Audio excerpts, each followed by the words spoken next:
receptor proteins, which is section 11.2 in your book, if you want to look it up.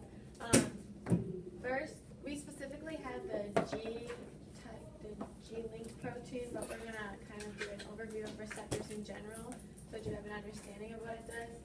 So in the previous presentation, Sophia talked about receptions, but what exactly do you think a receptor is? Jacqueline? It's like a molecule that takes in the factors of a signal molecule, like on a protein. I mean, like on like a cell. Okay. And what does the receptor do, Tony? It creates a cellular response for the cell. Right. Okay, so as Jacqueline said, the receptor takes in signals from the outside of the cell, and then as Tony said, what it does is it hears only its signals. So even though the cell is continuously sending signals to all different proteins in the cell, it's unique because it's it knows how to only take in its specific signal. So as though all of these are passing around, it only takes in the one that it needs to listen to and respond to. In receptors, a huge part is the ligands, and ligands are signal molecules that bind two molecules together.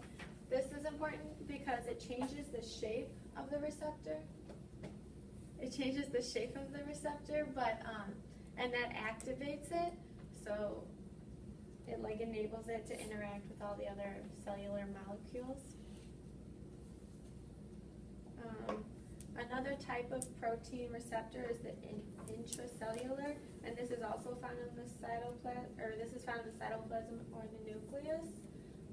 It can easily pass through the phospholipid membrane, which we learned about in the earlier chapters, and they can pass because they're really small or they're hydrophobic. Okay.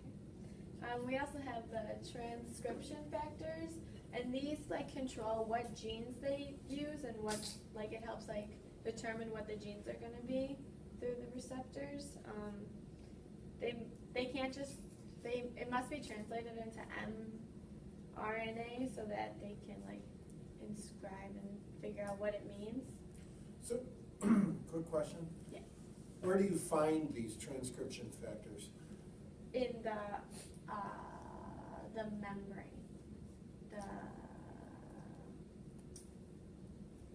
What's it called? I know what it's called. Inner membrane? Yeah, in the receptor, the factors are there. Okay, so that you're saying the receptors are in the membrane. Right.